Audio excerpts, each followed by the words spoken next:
నమస్తే and welcome to Warangal. This is Vikram Kumar.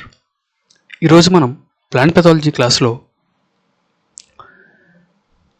Common disease symptoms of nematodes and other important plant pathogenic agents గురించి మనం మాట్లాడుకుందాం. అంటే nematodes మరియు మిగిలిన ప్లాంట్ పాథోజనిక్ ఏజెంట్స్ ఉంటాయి కదా, ఆ యొక్క ఏజెంట్స్ డిసీజ్ సిమ్టమ్స్ కలగజేస్తే అవి సిమ్టమ్స్ ఏ విధంగా మనకు కనిపిస్తాయి అనేది మనం ఇప్పుడు బ్రీఫ్గా నేర్చుకుందాం. సో ప్లాంట్ పాథోజనిక్ నెమటోడ్స్ అనేవి మనకి హోస్ట్లో డిసీజ్ని కలగజేస్తే సాధారణంగా 2 టైప్ ఆఫ్ సిమ్టమ్స్ అనేవి మనకు కనిపిస్తాయి. ఒకటి ఏరియల్ సిమ్టమ్స్, అంటే మనకి భూమిపై కంటే మీద కనిపించేవి. సెకండ్ ఏంటంటే అండర్ గ్రౌండ్ డిసీజ్ సిమ్టమ్స్. అంటే ఎందుకని చెప్పంటే, ఇప్పుడు ఇది ప్లాంట్ అండి,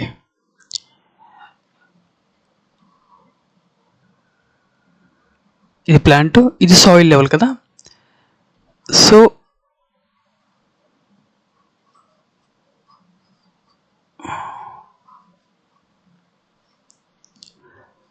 సాధారణంగా మనకి నెమటోడ్స్ అనేవి ఈ యొక్క రూట్ సిస్టమ్ని ఎక్కువగా మనకి డ్యామేజ్ చేస్తాయి. మనకి రూట్ సిస్టమ్ డ్యామేజ్ చేసిన నెమటోడ్స్ అనేవి చాలా వరకు ఈ యొక్క రూట్ రీజన్కి మాత్రం రెస్ట్రిక్ట్ అయిపోకుండా చాలా ఇంకా నెమటోడ్స్ ఉంటాయి. మీకు అది సిలబస్లో లేదు, బట్ స్టిల్ మనకి ఫ్లోరల్ పార్ట్స్ని డ్యామేజ్ చేసే నెమటోడ్స్ ఉంటాయి. అదేవిధంగా ఫ్రూట్స్ని డ్యామేజ్ చేసే ఉంటాయి, మనకి ఎకనామిక్ పార్ట్స్ని డ్యామేజ్ చేసి ఉంటాయి, లీఫ్ని డ్యామేజ్ చేసే నెమటోడ్స్ ఉంటాయి. సో ఈ రకమైన డిఫరెంట్ సిమ్టమ్స్ అంటే కనిపిస్తాయి. కానీ మనకి మోస్ట్లీ ఈ యొక్క మెలడోగైనా నెమటోడ్ని తీసుకుంటే అది రూట్ నాట్ నెమటోడ్ అని చెప్పంటారు, మెలడోగైనా స్పీసెస్. ఆ యొక్క రూట్ నాట్ నెమటోడ్ అనేది కలగజేసే డ్యామేజ్ ముఖ్యంగా రూట్ రీజన్కి ఫిక్స్ అయి ఉంటుంది. ఓకేనా. సో ఈ యొక్క రూట్ రీజన్కి ఫిక్స్ అయి ఉండడం వల్ల మనకి వన్స్ రూట్ రీజన్ అనేది డ్యామేజ్ అయితే ఆ యొక్క డ్యామేజ్ అనేది రూట్ రీజన్కి మాత్రమే కన్ఫైనేషన్ అయ్యేది ఉండదు. ఎందుకంటే ఆ యొక్క రూట్ ద్వారానే water system at the same time food flow రెండు కూడా జరుగుతాయి కాబట్టి. సో ఎప్పుడైతే రూట్ సిస్టమ్ డ్యామేజ్ అవుతుందో ఆ యొక్క ఇంపాక్ట్ అనేది ప్లాంట్ యొక్క వెజిటేటివ్ పార్ట్స్ మీద కనిపిస్తుంది. అంటే ఎల్లోయింగ్ రావడం అని కానీ, మొక్క అనేది స్టంటింగ్ చూపించడం అని కానీ, ఆర్ ఎల్స్ కొన్ని సందర్భాల్లో ఈ యొక్క ఫుడ్ అండ్ వాటర్ సప్లైకి డ్యామేజ్ అవ్వడం వల్ల ప్లాంట్ యొక్క టిష్యూ అనేది చనిపోవడం కానీ జరుగుతుంది. దాన్ని మనం నెక్రోసిస్ అని చెప్పంటారు. అదేవిధంగా మనకి ఈ యొక్క రూట్స్ ఇన్ఫెక్ట్ అయిపోయిన తర్వాత అవి గాల్స్ చూపించడం కానీ, రూట్ రీజియన్లో గాల్స్ చూపించడం కానీ, ఆర్ స్టెమ్ రీజియన్లో గాల్స్ చూపించడం కానీ ఇవన్నీ జరుగుతూ ఉంటాయి. సో ఈ విధంగా మనకి సాయిల్ యొక్క పైన ఉన్న పార్ట్స్కి డ్యామేజ్ జరిగితే వాటిని మనం ఏరియల్ సిమ్టమ్స్ అని చెప్పంటారు. అదేవిధంగా ఈ యొక్క రూట్ రీజియన్లో అంటే సాయిల్ లేయర్ కంటే కింద మనకు జరిగాయని చెప్పనుకోండి, వీటిని మనం ఏమని చెప్పంటారంటే అండర్ గ్రౌండ్ సిమ్టమ్స్ అని చెప్పంటారు. సో ఇప్పుడు మనం ఏరియల్ సిమ్టమ్స్ చూసుకుంటే, ఫస్ట్ ఆఫ్ ఆల్ మనకి రూట్ సిస్టమ్ అనేది కామన్గా డ్యామేజ్ అవ్వడం వల్ల మనకి ఏం జరుగుతుందండి, ఎల్లోయింగ్ అని చెప్పుకున్నాక ఇందాక మనకి, అంటే plant lose its original colour, like means of what green color. So plant lose its green color and turn leaves into different various colors. Specifically కూడా మనకు కామన్గా కనిపించే కలర్ ఏంటి, గ్రీన్ కలర్. బట్ ఇన్ఫెక్ట్ అయిన తర్వాత మనకి ఏం కనిపిస్తుంది, ఎల్లో కలర్ కామన్గా కనిపిస్తుంది. ఓకేనా. So discolouration and necrosis and death of tissue, ఇక్కడ అది రిపీట్ అయింది, సారీ. అండ్ లీవ్ స్పాట్స్ కనిపిస్తాయి. ఓకేనా. అట్ ద సేమ్ టైం బ్లాచెస్ కనిపిస్తాయి, అంటే గ్రూప్ ఆఫ్ స్పాట్స్ అనేవన్నీ కూడా కలిసేసి ఒక ప్లాంట్ లీఫ్ మొత్తాన్ని కూడా కంప్లీట్గా మార్చేసే విధంగా కనిపిస్తాయి, లీఫ్ బ్లాచెస్ అని చెప్పంటారు. అదేవిధంగా గాల్స్ కనిపిస్తాయి. గాల్స్ అని చెప్పంటే మనకి excessive plant growth. Okay. For example ఇది స్టెమ్ అని చెప్పనుకోండి, ఈ విధంగా స్టెమ్ మీద ఎక్సెసివ్ గ్రోత్ అనేది కనిపిస్తుంది. ఈ యొక్క ఎక్సెసివ్ గ్రోత్ అనేది మనకి ఈ యొక్క హైపర్ట్రోఫీ వల్ల కావచ్చు, హైపర్ప్లాసియా వల్ల కావచ్చు, ఈ విధంగా మనకి హైపోప్లాసియా వల్ల కావచ్చు, ఈ విధంగా ఈ యొక్క రీజన్స్ వల్ల మనకి గాల్స్ అనేవి ఏర్పడతాయి. ఆ యొక్క గాల్స్ అనేవి మనకి లీవ్స్ మీద కనిపిస్తాయి, లీఫ్ గాల్స్ అని చెప్పంటారు. అదేవిధంగా స్టెమ్ మీద కనిపిస్తాయి, స్టెమ్ గాల్స్ అని చెప్పంటారు. సీడ్ మీద కూడా కనిపిస్తాయి, వాటిని సీడ్ గాల్స్ అని చెప్పంటారు. అదేవిధంగా మనకి లీవ్స్ అనేవి ఎల్లోయింగ్ మరియు కర్లింగ్ చూపిస్తాయి. అండ్ ప్లాంట్ అనేది స్టంటింగ్ ప్లాంట్ అయ్యింది. నెక్రోసిస్ అని నీకు ఆల్రెడీ చెప్పాను. ఓకేనా. సో ఈ విధమైన ఏరియల్ సిమ్టమ్స్ అనేవి నెమటోడ్స్ అనేవి చూపిస్తాయి. సో ఏరియల్ సిమ్టమ్స్ ఈ విధంగా ఉంటే, ఇప్పుడు అండర్ గ్రౌండ్ సిమ్టమ్స్ ఏ విధంగా ఉంటే ఒకసారి మనం చూద్దాం. అండర్ గ్రౌండ్ సిమ్టమ్స్ అనేవి సాధారణంగా మనకి root knot galls. Okay, knot అని చెప్పంటే ముడి అని చెప్పి మీనింగ్ అండి. నాట్ అని చెప్పంటే ముడి, ముడి నాట్. ఓకేనా. నేను మీకు ఈ యొక్క ఇమేజెస్ అన్ని కూడా చెప్తాను, జస్ట్ ఒక నేమ్స్ మాత్రం ఇక్కడ నేను స్పీక్అవుట్ చేస్తాను. సో ఈ యొక్క గాల్స్ అనేవి రూట్ రీజన్ మీద వస్తాయి. అదేవిధంగా మనకి root galls, root knot galls. So ఈ యొక్క రూట్ రీజన్లో మనకి గాల్స్ వస్తాయి. మనకి ఈ యొక్క రూట్స్ అన్నీ కూడా ఎక్స్గా బల్జ్ అవుతాయి. ఓకేనా. రూట్ రీజన్తో పాటు మనకు కొన్ని బల్బ్ క్రాప్స్ ఉంటాయి కదండి, బల్బ్ క్రాప్స్ కూడా మనకి స్ప్లిట్ అయిపోతాయి. Splitting of bulbs. ఓకేనా, ఇది కూడా ఒక సిమ్టమే. సో ఇవన్నీ కూడా చేయటంటే మీకు ఎగ్జామినేషన్ పాయింట్ ఆఫ్ వ్యూలో టు ద పాయింట్ ఇంత స్పెసిఫిక్గా మీకు అడగకపోయినా, బట్ మీకు జనరలైజ్డ్గా ఒక క్లియర్ కట్ అండర్స్టాండింగ్ రావడం కోసం నేను మీకు చెప్తున్నాను ఈ యొక్క లెక్చర్లో ఈ విధంగా. సో ఇప్పుడు మనం ఇమేజెస్ చూద్దాము ఏ విధంగా ఉంటాయో. సో చూడండి, మనకి ఇది నెమటోడ్ యొక్క గాల్స్కి సంబంధించినంత వరకు కూడా ఈ యొక్క ఇమేజ్. సో చూడండి, ఇది రూట్ పోర్షన్, ఇది ప్రైమరీ రూట్. అదేవిధంగా ఇవన్నీ కూడా సెకండ్ రూట్స్. నేను వాటిలో వెళ్ళదలుచుకోవాలనుకోవట్లేదు. బట్ ఇక్కడ చూడండి, ఒక అవుట్ గ్రోత్ అనేది కనిపించింది కదా, ఇవి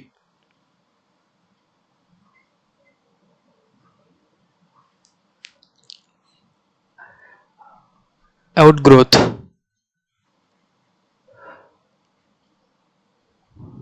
okay, caused by nematodes through trophy or plasia mechanism.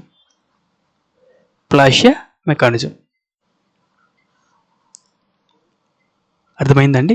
So ఇవి మనకి గాల్స్గా మనం చెప్పుకోవచ్చు, రూట్ గాల్స్గా. ఇక్కడ చూడండి, ఇంకా చూడండి, ఇక్కడ ఇంకా డీటెయిల్గా కనిపిస్తాయి. హెల్దీ రూట్ సిస్టమ్ మీద మనకి ఎటువంటి,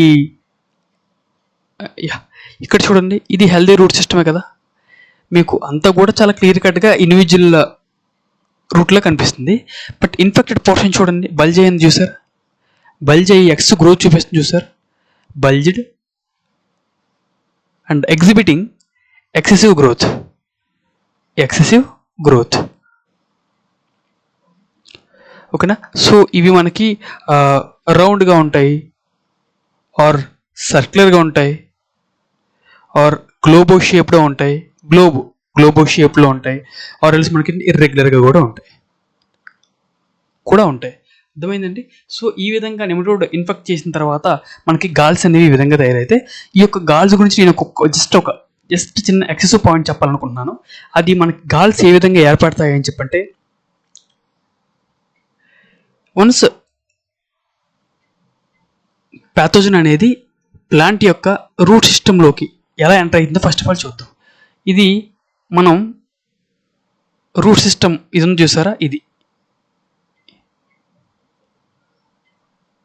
దీన్ని మనం ఎపికల్ మెరిస్టమ్ అని చెప్పి అంటారు.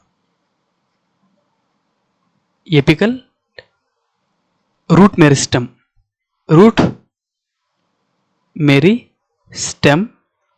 టిప్ సైంటిఫిక్గా, బట్ స్టిల్ మనం దాన్ని ఈజీగా చూసుకోవాలని చెప్పనుకుంటే ఎపికల్ రూట్ టిప్. ఓకేనా. మనకి ఈ యొక్క నెమటోడ్ అనేది ఈ యొక్క రూట్ టిప్ ద్వారా చూడండి, ఇక్కడ ఫర్ ఎగ్జాంపుల్ జస్ట్ ఇక్కడ మీకు రాస్తే చూడండి, ఈ యొక్క రూట్ టిప్ ద్వారా నెమటోడ్ అనేది చాలా చిన్నగా ఉంటుంది కదా రూట్ కంటే, లోపలికి ఎంటర్ అయ్యి లోపలికి ఎంటర్ అయిన నెమటోడ్ అనేది మనకి ఈ యొక్క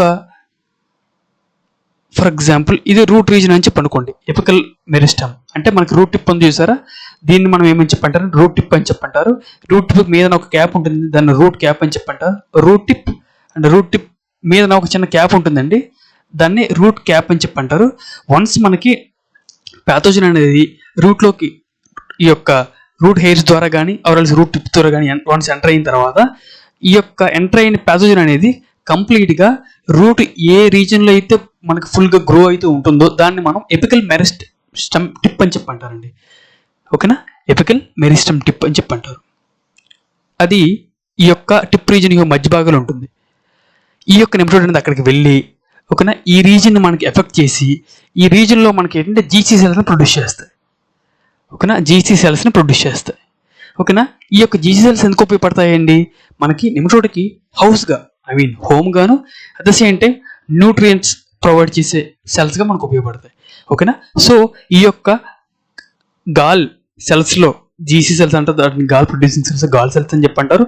గాల్ సెల్స్లో నెమటోడ్స్ ఉండి ఆ యొక్క నెమటోడ్ అనేది ఈ యొక్క గాల్ సెల్స్లో ఉంటూ మనకి ఏం చేస్తాయని చెప్పంటే ఎక్సెసివ్గా ఫుడ్ని లోపల ఉండే సెల్ యొక్క మెకానిజం ట్రిగ్గర్ చేస్తూ మనకి ఏంటంటే ఈ యొక్క గాల్ సెల్స్ మొత్తాన్ని సెల్ యొక్క సైజ్ని ఇంక్రీజ్ చేస్తూ ఉంటుంది, ఆర్ఎల్స్ నెంబర్ని ఇంక్రీజ్ చేస్తూ ఉంటుంది.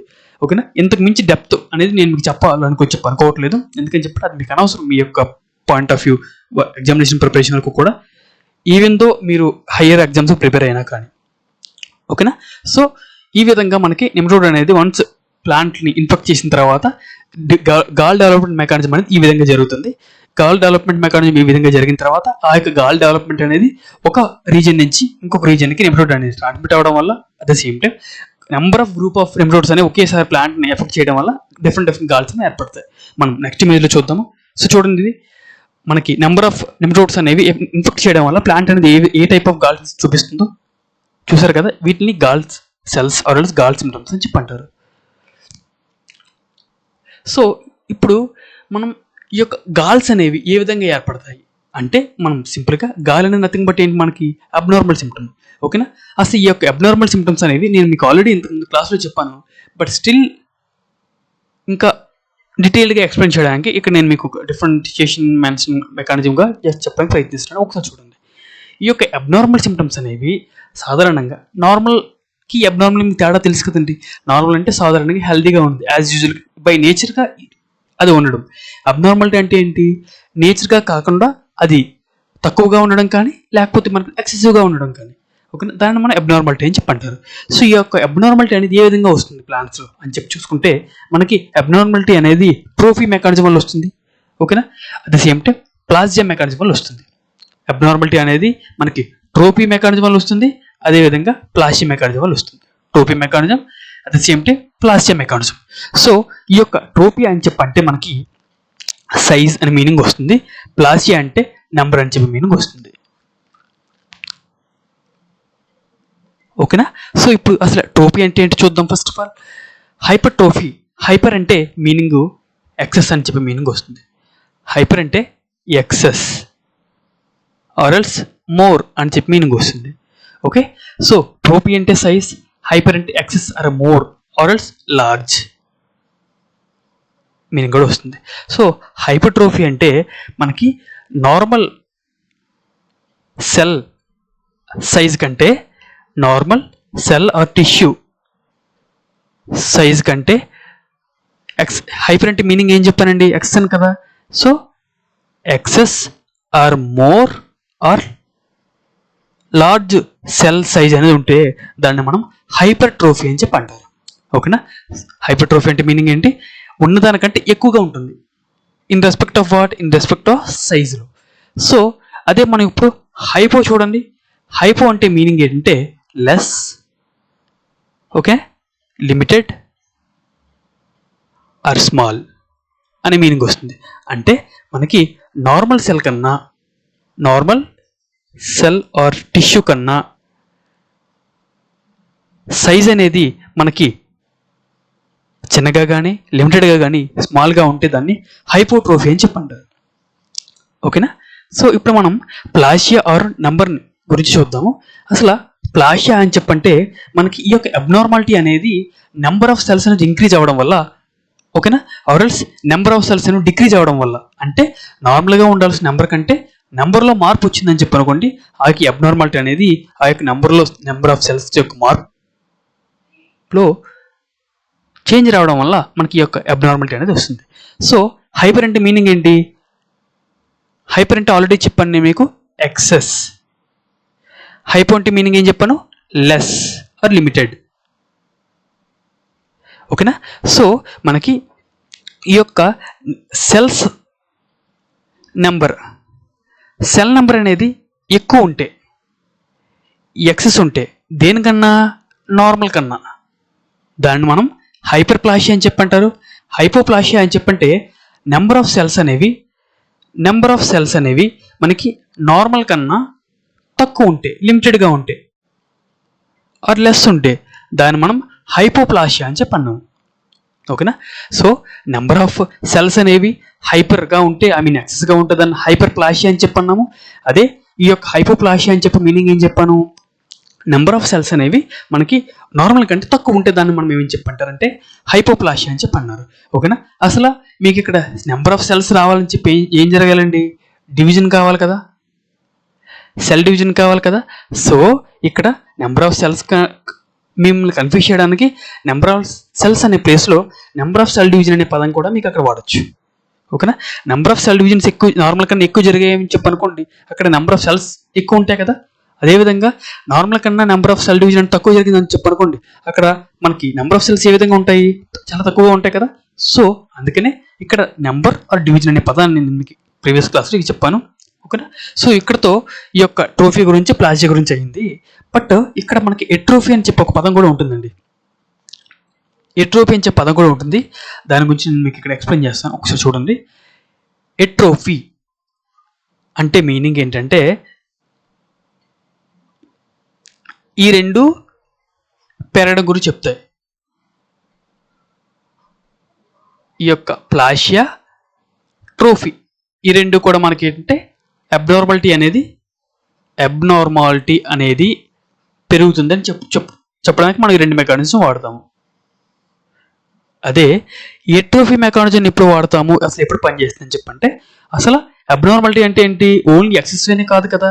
అబ్నార్మాలిటీ అంటే నార్మల్ కన్నా కూడా తక్కువగా ఉండవు. ఫర్ ఎగ్జాంపుల్, ఇది నార్మల్ సెల్ అని చెప్పనుకోండి, అబ్నార్మాలిటీ వచ్చిన తర్వాత ఇది సెల్ సైజ్ పెరిగింది కదా, ఆ నెంబర్ ఆఫ్ డివిజన్స్ వల్ల అయినా సెల్ యొక్క షేప్లో మార్పు వచ్చింది కదా, అంటే ఇది ఎక్కువగా ఉంది కదా. ఇది దీంతో పోల్చుకుంటే ఎక్కువగా ఉంది. బట్ అదే దీంతో పోల్చుకుంటే తక్కువగా ఉందని చెప్పనుకోండి, అంటే ఏంటి? మనకి ఇక్కడ ఇది కూడా అబ్నార్మాలిటీయే కదా. సో అంటే మనకి నార్మల్గా కంటే ఎక్కువగా కానీ తక్కువగానే రావడం. సో అసలు ఎట్రోఫీ అని చెప్పే మీనింగ్ ఏంటంటే నెంబర్ ఆఫ్ సెల్స్ బట్టి ఆర్ సెల్ డివిజన్స్ బట్టి ఆర్ సెల్ సైజు ఈ రెండు కూడా మనకి తగ్గిపోతే, ఓకే, ఈ విధంగా జరిగిన మెకానిజం వల్ల అబ్నార్మాలిటీ కూడా మనకి నార్మల్గా కంటే తక్కువగా చూపించిందని చెప్పనుకోండి, దాన్ని మనం ఎట్రోఫీ అని చెప్పంటారు. సో ఎట్రోఫీకి మిగిలిన వాటిలో కన్ఫ్యూజ్ అవ్వద్దు. ఎట్రోఫీ అని చెప్పే మీనింగ్ ఏంటంటే నెంబర్ ఆఫ్ సెల్ డివిజన్స్ కానీ ఆర్ఎల్స్ నెంబర్ ఆఫ్ సెల్ సైజ్ కానీ ఏదైనా జరగచ్చు. అక్కడ హైపోప్లాషియా జరగచ్చు, హైపోట్రోఫీ జరగచ్చు. ఓకేనా? మనం ఈ రెండు మెకానిజం వల్ల సెల్ యొక్క ఆర్ఎల్స్ టిష్యూ యొక్క సైజ్ అనేది మనం తగ్గిపోయిందని చెప్పనుకోండి, ఓకేనా, అబ్నార్మాలిటీ అనేది మనకు చాలా తక్కువగా కనిపించిందని చెప్పనుకోండి, దాన్ని మనం ఏం చెప్పంటారంటే ఎట్రోఫీ అని చెప్పంటారు. ఓకేనా? ఐ హోప్ ఇది మీకు అర్థమైందని చెప్పి అనుకుంటున్నాను. మనం కొన్ని సందర్భాల్లో ఎట్రోఫీ అని చెప్పే పదాన్ని హైపోట్రోఫీకి, అదేవిధంగా హైపోప్లాషియాకి కూడా సినానిమస్గా మనం యూజ్ చేస్తాం. ఓకేనా? మీకు కన్ఫ్యూజింగ్గా ఉంటే హైపోట్రోఫీని మీరు ఎట్రోఫీగా మార్చుకోవచ్చు, ఎట్రోఫీగా, ఆర్ఎల్స్ హైపోప్లాషియాని ఎట్రోఫీగా. సింపుల్గా మనకి ఏంటంటే ఈ యొక్క అబ్నార్మాలిటీ అనేది తక్కువగా ఉంటుందండి. ఓకేనా? సో దాన్ని ఇవి మన హైపోప్లాషియా వల్ల కావచ్చు, హైపోట్రోఫీ వల్ల కావచ్చు. సో ఇది మీకు అబ్నార్మాలిటీ సిమ్టమ్స్ గురించి. ఇక్కడ నేను మీకు ఎక్స్ప్లెయిన్ చేద్దాం అనుకున్న బ్లాంక్ పెట్టాను. సో ఇప్పుడు హైపోట్రోఫీ గురించి చూద్దాము. హైపోట్రోఫీ అని చెప్పంటే నేను మీకు ఆల్రెడీ డెఫినేషన్ చెప్పాను. బట్ హైపోట్రోఫీ వస్తే అసలు మనకి ప్లాంట్ అనేది ఏ విధమైన సిమ్టమ్స్ చూపిస్తుంది అని చెప్పి చూసుకుంటే, ఫస్ట్ ఆఫ్ ఆల్ మనకి గాల్స్ చూపిస్తాయి, అదేవిధంగా వాట్ సిమ్టమ్స్ చూపిస్తాయి, లీఫ్ అనేది కర్లింగ్ అవుతాయి, అదేవిధంగా మనకి ప్లాంట్ పార్ట్స్ అనేవి ట్రాన్స్ఫర్మేషన్ అయిపోతాయి. ప్లాంట్ పార్ట్స్ అనేవి ట్రాన్స్ఫర్మేషన్ అయితే అసలు గాల్స్ అని చెప్పంటే మీనింగ్ ఏంటంటే, మనకి అబ్నార్మాలిటీ అనేది రౌండ్గా ఆర్ గ్లోబోస్గా ఆర్ సర్క్యులర్గా, అబ్నార్మాలిటీ అనేది రౌండ్గా, గ్లోబోస్గా ఆర్ సర్క్యులర్గా ఆర్ ఇర్రెగ్యులర్గా మనకి ఇది డిఫరెంట్ ప్లాంట్ ఆర్ హోస్ట్ పార్ట్స్లో ఎగ్జిబిట్ చేసిందని చెప్పి అనుకోండి. ఎగ్జిబిట్ అయితే దాన్ని మనం గాల్స్ అని చెప్పి అంటారు. వాటిని గాల్స్ అని చెప్పి అంటారు. ఓకేనా? అదే వాట్ అని చెప్పే మీనింగ్ ఏంటి, మనకి గాల్ అంటే పెద్ద సైజ్ అనే మీనింగ్ వస్తుందండి, బిగ్ సైజ్. వాట్స్ అని చెప్పంటే స్మాల్ సైజ్డ్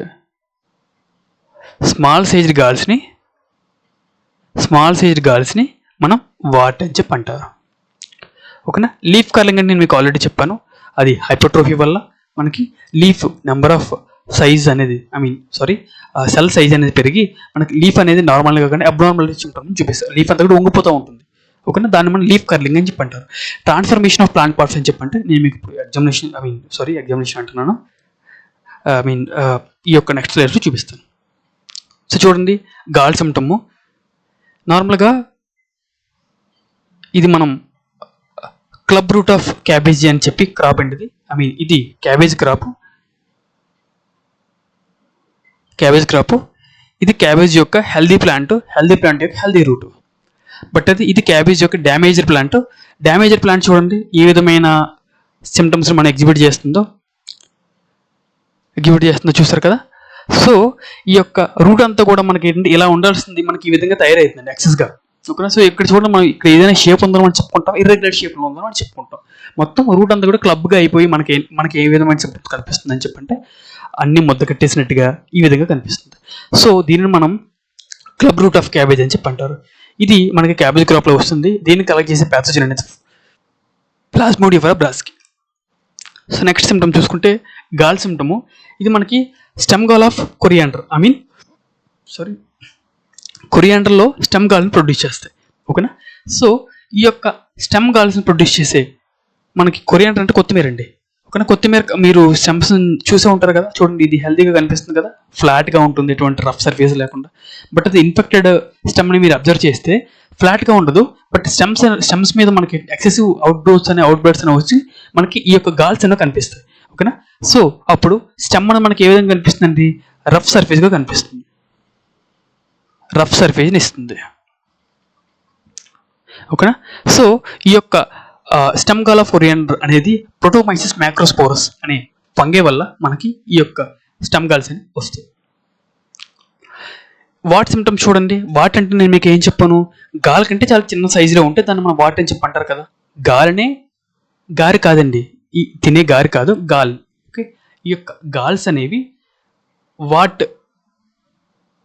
గాల్స్కి మీనింగ్ తేడా ఏంటంటే వాట్ అంటే చిన్న సైజు, గాల్స్ అంటే పెద్ద సైజు. సో ఇది చూడండి, ఇక్కడ పొటాటోలో వాట్ ఉంటుంది, దీన్ని మనం వాట్ ఆఫ్ పొటాటో డిసీజ్ అని చెప్పంటారు. చాలా ఇంపార్టెంట్ డిసీజ్ ఇది, మనకి ఎండమిక్ డిసీజ్ కూడా. రెస్ట్రిక్టెడ్ టు ఎక్కడండి, restricted to Darjeeling districts of West Bengal. ఓకేనా? Caused by Synchytrium endobioticum. ఓకేనా? సో ఇది మనకి వాటికి సిమ్టమ్. ఇది కూడా పొటాటో వాట్.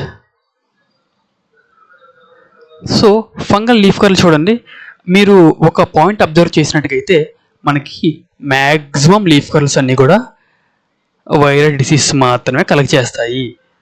ఫంగల్ డిసీజ్ని లీఫ్ కర్ల్స్ కలెక్ట్ చేయడం అనేది రేరెస్ట్ ఆఫ్ ద రేర్ కేసులో జరుగుతుంది. ఓకేనా?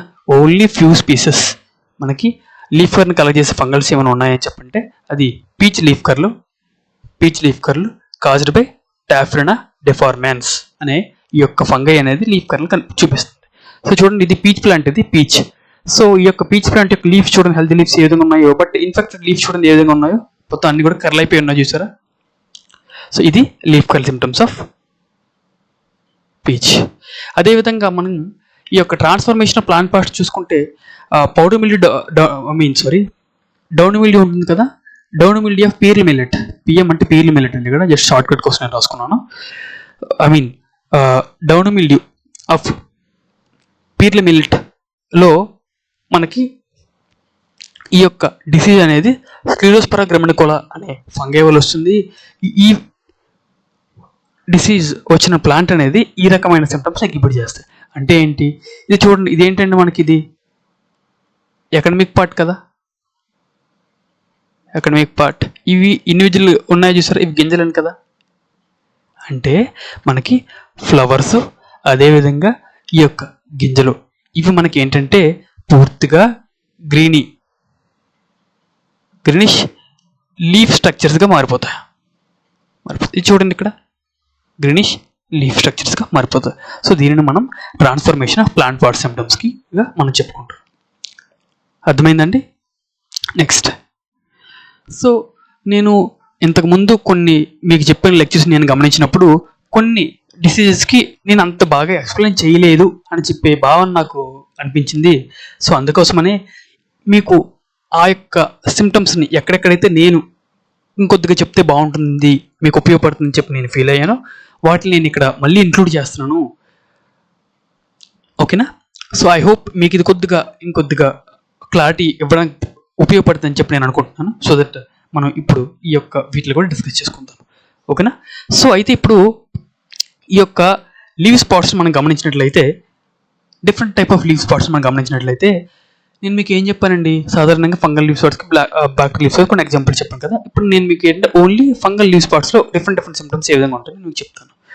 సో లీవ్ స్పాట్స్ అంటే నేను మీకు ఇంతకుముందు ఏం చెప్పానని చెప్పంటే, సాధారణంగా లీఫ్ యొక్క స్పాట్ అనేది సాధారణంగా రౌండ్ షేప్లో ఉంటుంది, అదేవిధంగా బ్రౌన్ కలర్లోకి మారుతుంది అని చెప్పాను కదా. అంటే లీఫ్ అనేది ఇంకా డెడ్ అయిపోయే స్టేజ్కి వెళ్ళే కొద్ది, ప్యాథోజన్ బాగా ఇంకా డెవలప్ అయ్యే కొద్ది షేప్ అని కానీ సిమ్టమ్ కలర్ కానీ ఈ విధంగా ఉంటుందని చెప్పి నేను మీకు రెండు షేప్లు మాత్రమే చెప్పాను. బట్ ఆ విధంగా కాకుండా ఇంకా కొన్ని స్పెసిఫిక్ డిసీజెస్ ఉంటాయి. నేనేమనుకున్నానంటే, ఆ యొక్క స్పెసిఫిక్ డిసీజ్ వచ్చేటప్పుడు ఆ యొక్క స్పెసిఫిక్ డిసీజ్ గురించి చెప్తే అక్కడ మీకు గ్రాఫ్ చేసుకుంటారు అని చెప్పే ఉద్దేశం మీద నేను వాటిని నెక్స్ట్ లెక్చర్స్కి వదిలేసాను. బట్ స్టిల్ నేను ఏం ఫీల్ అయ్యానని చెప్పంటే, సో అన్ని కలిపి ఒక దిక్కుని చెప్తే మీకు మేబీ డిఫరెన్షియేషన్ చేసుకోవడానికి ఉపయోగపడుతుంది కదని చెప్పి ఉద్దేశంతో ఇక్కడ నేను మళ్ళీ వాటిని ఇంక్లూడ్ చేస్తున్నాను. సో దట్ మళ్ళీ మీరు దీని గురించి మీరు ఎక్సెస్గా చెప్తున్నాను, ఆర్ బ్యాడ్గా ఏం తీసుకోవద్దు, జస్ట్ మీకోసం ఉపయోగపడాలని చెప్పి చెప్తున్నాను మళ్ళీ కూడా. సో అయితే ఈ యొక్క లీవ్ స్పాట్స్ చూడండి, లీవ్ స్పాట్స్ యొక్క షేప్ అనేది సాధారణంగా మనకి రౌండ్ షేప్లో ఉంటుందండి. సాధారణంగా రౌండ్ షేప్లో ఉంటాయి. బట్ అది కాకుండా యాంగులర్, అంటే మనకు కొన్ని స్పాట్స్ అనేవి యాంగిల్ చేస్తాయి. అదేవిధంగా కొన్ని స్పాట్స్ ఇర్రెగ్యులర్గా కనిపిస్తాయి. అంటే మనకేంటి, కొన్ని స్పాట్స్ నేను మీకు చూపిస్తాను, అవి ఇర్రెగ్యులర్ షేప్లో కూడా మనకి ఎగ్జిబిట్ చేస్తాయి. అదేవిధంగా స్పాట్స్ ఉంటాయి కదా, స్పాట్స్, ఆ యొక్క స్పాట్ యొక్క అంచులు ఆ యొక్క అంచులు అనేవి స్పాట్ లోపల చూడండి, స్పాట్ లోపల ఆల్వేస్ మనకి బ్రౌన్ కలర్ అనేది మ్యాక్సిమం కనిపిస్తుందండి. కొన్ని ఫంగస్లో మనకి ఫర్ ఎగ్జాంపుల్ బోట్రైటిస్ తీసుకుంటే, బోట్రైటిస్ రిసిని గ్రే మోల్డ్ ఆఫ్ మనకి ఆముదంలో క్యాస్ట్లో ఉంటుంది. అందులో మనకు కొన్ని స్పాట్స్ అనేవి బ్రౌన్ కలర్ స్పాట్స్ అనేవి మనకు చూపించు, వేరే కలర్ స్పాట్స్ అని కనిపిస్తాయి. సో బట్ మ్యాక్సిమం కేసెస్లో బ్రౌన్ కలర్ కనిపిస్తుంది కదా. అందుకే నేను మీకు ఏం చెప్పాను, కామన్ డిసీజ్ సిమ్టమ్స్ అనే పదం వాడాను లెక్చర్లో హెడ్డింగ్లో. ఓకేనా. సో అయితే ఇప్పుడు ఆ యొక్క మార్జిన్ తీసుకుంటే, మార్జిన్స్ ఏ విధంగా ఉంటాయని చెప్పంటే, మార్జిన్ అనేది పర్పుల్ కలర్లో ఉండొచ్చు, రెడ్ కలర్లో ఉండొచ్చు, ఎల్లో కలర్లో ఉండొచ్చు, but at the same time brown కలర్లో కూడా ఉండొచ్చు. సో నేను మీకు already round colour leaf spot గురించి నేను మీకు ఇమేజెస్ చూపించాను. ఇప్పుడు యాంగులర్ లీఫ్ స్పాట్ గురించి చెప్తాను. యాంగులర్ లీఫ్ స్పాట్ గురించి ఏంటి, ఈ యొక్క స్పాట్ యొక్క షేప్ అనేది యాంగిల్ చూపిస్తుంది. ఇప్పుడు దానికి ఎగ్జాంపుల్ ఏంటండి, angular leave spot of beans. మనకి క్లస్టర్ బీన్స్ ఇవన్నీ ఉంటాయి కదా, ఆ యొక్క బీన్స్లో లీవ్ స్పాట్స్ అనేది యాంగులర్ లీవ్ స్పాట్ వస్తుంది. అంటే ఇది చూడండి, ఈ యొక్క ఇమేజ్ని చూడండి, ఇక్కడ చూడండి, ప్రతి డిసీజ్ లీవ్ స్పాట్ కూడా ఒక యాంగిల్ చేస్తుంది చూడండి. ఇదొక యాంగిల్ చేస్తుంది, ఇదొక యాంగిల్ చేస్తుంది, ఇదొక యాంగిల్, ఇదొక యాంగిల్, ఇదొక యాంగిల్, ఇదొక యాంగిల్. అదేవిధంగా చూడండి ఇక్కడ ఇదొక యాంగిల్ చేస్తుంది, ఇదొక యాంగిల్, ఇదొక యాంగిల్, ఇదొక యాంగిల్. సో చూడండి ఇక్కడ కూడా ఇదొక యాంగిల్, ఇదొక angle, angle, angle, angle, angle, angle, angle. ఆ యొక్క ఇది చూడండి ఇక్కడ ఇంకా చాలా బ్యూటిఫుల్గా చేస్తుంది యాంగిల్ అనేది. ఇక్కడ ఇలా ఇలా ఇలా. సో చూడండి ఇక్కడ ఆ యొక్క స్పాట్ అనేది మనకి కొన్ని యాంగిల్ చేస్తూ ఎగ్జిబిట్ చేసిన సిమ్టమ్స్ని, ఆ యొక్క లీవ్ స్పాట్స్ మనం ఏం చెప్పంటారంటే యాంగులర్ లీవ్ స్పాట్స్ అని చెప్పంటారు. అర్థమైందండి? సో ఇది. అండ్ నెక్స్ట్ మనకి ఏంటంటే లీవ్ స్పాట్స్లో ఇర్రెగ్యులర్ లీవ్ స్పాట్స్ అని చెప్పి పదం వాడాను. అది నేను మీకు నెక్స్ట్ బ్లాచెస్ వచ్చినప్పుడు నేను మీకు ఎక్స్ప్లెయిన్ చేస్తాను, డిసీజ్లో ఎక్స్ప్లెయిన్ చేస్తాను అది. సో ఇప్పుడు ఆల్టర్నేరియా లీవ్ స్పాట్ అని చెప్పి ఒక లీవ్ స్పాట్ ఉంటుందండి. అది చాలా చాలా ఇంపార్టెంట్ డిసీజ్ అది. ఓకేనా? చాలా చాలా ఇంపార్టెంట్ డిసీజ్ అది. సో ఆల్టర్నేరియా లీవ్ స్పాట్ వచ్చినప్పుడు సిమ్టమ్స్ మనకి ఏ విధంగా ఉంటాయని చెప్పంటే, ఆల్టర్నేరియా లీవ్ స్పాట్ వచ్చేటప్పుడు 2 సిమ్టమ్స్ మేజర్గా కనిపిస్తాయండి. అది ఒకటి checker board symptoms, checker board or check board, check board symptoms. అదేవిధంగా మనకి కాన్సెంట్రిక్ సర్కిల్స్, ఈ 2 సిమ్టమ్స్ కూడా మనకి ఆల్టర్నేరియా లీవ్ స్పాట్స్లో కనిపిస్తాయి. సో ఇక్కడ ఈ యొక్క కాన్సెంట్రిక్ సర్కిల్ అని చెప్పి పదం వాడాను కదా, ఇక్కడ చూడండి ఇది ఆల్టర్నేరియా లీవ్ స్పాట్ అనేది. ఓకే, ఈ యొక్క ఆల్టర్నేరియా లీవ్ స్పాట్స్లో చూడండి మొత్తం లోపల ఎన్ని సర్కిల్స్ ఉన్నాయి మీరు లెక్క పెట్టచ్చు. ఇక్కడ ఒకటి, ఓకేనా, ఇదొక సర్కిల్, ఇదొక సర్కిల్, ఇదొక సర్కిల్, ఇదొక సర్కిల్, చూడండి ఎన్ని సర్కిల్స్ ఉన్నాయి. ఇది కాన్సెంట్రిక్ సర్కిల్స్ అనేవి ఆ యొక్క లీవ్ స్పాట్స్లో ఉంటే అది మనం బ్లైండ్గా చెప్పొచ్చు ఆల్టర్నేరియా లీవ్ స్పాట్ అని చెప్పి. సో ఇది ఆల్టర్నేరియా లీవ్ స్పాట్ యొక్క క్యారెక్టరిస్టిక్ సిమ్టమ్. అంటే ఇది ఓన్లీ ఇందులో మాత్రం ఉంటుంది. ఓకేనండి? సో ఇది మనకి ఆల్టర్నేరియా లీవ్ స్పాట్ గురించి. అండ్ క్యాంకర్ చెప్పేటప్పుడు నేను మీకు కొన్ని పాయింట్స్ ఎక్స్ప్లెయిన్ చేయడం మర్చిపోయాను. సో దట్ ఇక్కడ నేను మళ్ళీ ఎక్స్ప్లెయిన్ చేయడానికి ప్రయత్నిస్తాను. క్యాంకర్స్ అంటే నేను మీకు ఆల్రెడీ ఇంతకుముందు చెప్పానండి. అదేంటంటే మనకి అవుట్ గ్రోత్స్, ఈ యొక్క క్యాంకర్స్లో ఇంటర్నల్ రీజన్ ఆఫ్ క్యాంకర్ అనేది చాలా లోగా ఉంటుంది. ఎడ్జెస్ అనేవి మీదకు ఉబ్బు ఉంటాయి. అదేవిధంగా వాటిని టచ్ చేస్తే మనకి చాలా చాలా గరుగ్గా అనిపిస్తుంది, ఫీల్ అవుతామని చెప్పాను కదా. సో ఫంగల్ క్యాంకర్స్ మనం ఒకసారి చూసుకుంటే క్యాంకర్స్ అనేది చాలా అంటే చాలా డీప్గా ఉంటాయండి. ఓకేనా? ఇది చూడండి, ఇది మనకు సాధారణంగా సైటోస్పొరా క్యాంకరు, ఇది స్పర్స్ అనే డిసీజ్లో వస్తుంది. ఈ యొక్క డిసీజ్ ఫంగల్ క్యాంకర్ డిసీజ్ వచ్చిందని చెప్పి అనుకోండి, మనకి ఇన్ఫెక్షన్ అంతా కూడా చాలా డీప్గా ఉంటుంది. ఇది సాధారణంగా స్టెమ్ మీద కానీ బ్రాంచెస్ మీద కానీ వస్తుంది, ఈ యొక్క సైటోస్పొరా క్యాంకర్ అనేది. ఓకేనా? సో సాధారణంగా క్యాంకర్స్ అనేవి వాటి యొక్క లీజియన్ లోపల, అంటే మచ్చ లోపల, ఆర్ఎల్స్ మనకి ఆ యొక్క క్యాంకర్ ఇన్ఫెక్షన్ లోపల మనకి పూర్తిగా చాలా లోతని, చాలా అంటే చాలా డీప్ లోతు ఉంటుందండి. చూడండి, ఇది దగ్గరగా హాఫ్ ఆఫ్ స్టెమ్ మొత్తానికి డ్యామేజ్ చేస్తుంది, చూస్తారా? ఇది క్యాంకర్స్లో చాలా చాలా ఇంపార్టెంట్ పాయింట్. ఇది నేను మీకు చెప్పడం మర్చిపోయాను. అదే మనకి స్కాబ్లో చూడండి, ఫంగల్లో స్కాబ్ వస్తుంది, యాపిల్ స్కాబ్. అది వెంచూరియా ఇనిక్వాలిస్ అనే ఫంగస్ వల్ల వస్తుంది, వెంచూరియా ఇనిక్వాలిస్. సో స్కాబ్ కూడా మనకు దగ్గరగా క్యాంకర్లో కనిపిస్తుందండి. బట్ దీనికి క్యాంకర్కి ఉన్న మెయిన్ తేడా ఏంటంటే, క్యాంకర్స్లో ఇన్ఫెక్షన్ యొక్క స్పాట్ అంటే చాలా డీప్గా ఉంటుంది కదా, అదే స్కాబ్లో చాలా సూపర్ఫిషియల్గా ఉంటుంది. నథింగ్ బట్ క్యాంకర్స్తో పోల్చుకునేంత డీప్ అయితే ఉండదు. ఇది కూడా అవుట్ గ్రోత్స్ అనేవి అవుట్ రీజన్ అనేది ఉబ్బి ఉంటుంది. ఏంటంటే రైజ్డ్గా ఉంటుంది. అదేవిధంగా ఇంటర్నల్ రీజన్ అనేది కొద్దిగా లోపలగా ఉంటుంది. బట్ నాట్ యాజ్ క్యాంకర్స్తో పోల్చుకుంటే కొద్దిగా తక్కువ డీప్ అనేది ఉంటుంది. ఓకేనా? అది. సో ఇది మనకి స్కాబ్ ఆఫ్ యాపిల్. మనం ఇంకా కొన్ని డిసీజెస్ వేరే మైక్రో ఆర్గానిజమ్స్ ప్లాంట్స్ మీద ఏ డిసీజ్ చూపిస్తాయని చెప్పంటే, ఇది ఆల్గల్ లీవ్ స్పాట్స్ అని చెప్పంటారండి. వీటిని మనకి ఆల్గే చూపిస్తుంది. ఇది ఆల్గే కామన్గా మనకు కనిపిస్తాయి. ఇది అదేవిధంగా చూడండి, ఇది కూడా మనకు ఫర్ ఎగ్జాంపుల్ మర్రి చెట్టు మీరు వెళ్ళారనుకోండి, సారీ మర్రి చెట్టు కాదు, మనం టీక్ ప్లాంట్ ఉంటుంది కదా, టెక్టోనియా గ్రాండిస్. ఆ యొక్క టీక్ ప్లాంట్ మీరు అబ్జర్వ్ చేశారని చెప్పనుకోండి, టీక్ ప్లాంట్ యొక్క లీఫ్ మీద చాలా చాలా న్యూమరస్ స్పాట్స్ ఉంటాయి. మీరు ఎప్పుడైనా వెళ్ళినప్పుడు గమనించండి.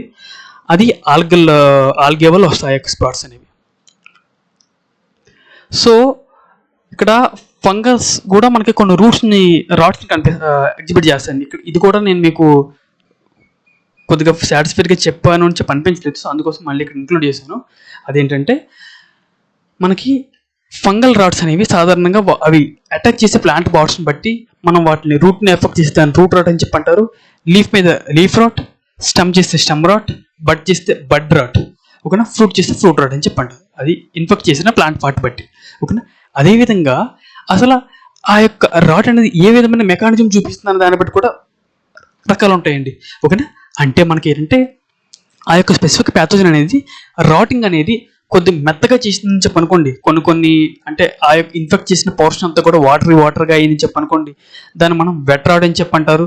ఇన్ఫెక్టెడ్ పోర్షన్ అనేది మనకి ఏంటంటే కంప్లీట్గా నేను మీకు బ్యాక్టీరియాలో సాఫ్ట్వేర్ చెప్పాను కదండి, ఎర్వినియా. అంటే అది ఏం చేస్తాయి, ఆ యొక్క ప్యాథోజన్ పెక్టినేజ్ అనే ఎంజైమ్ ప్రొడ్యూస్ చేసి సెల్ వాల్ మొత్తాన్ని కూడా డ్యామేజ్ చేసేసి టిష్యూ మొత్తం సాఫ్ట్గా చేస్తుందని చెప్పాను కదా.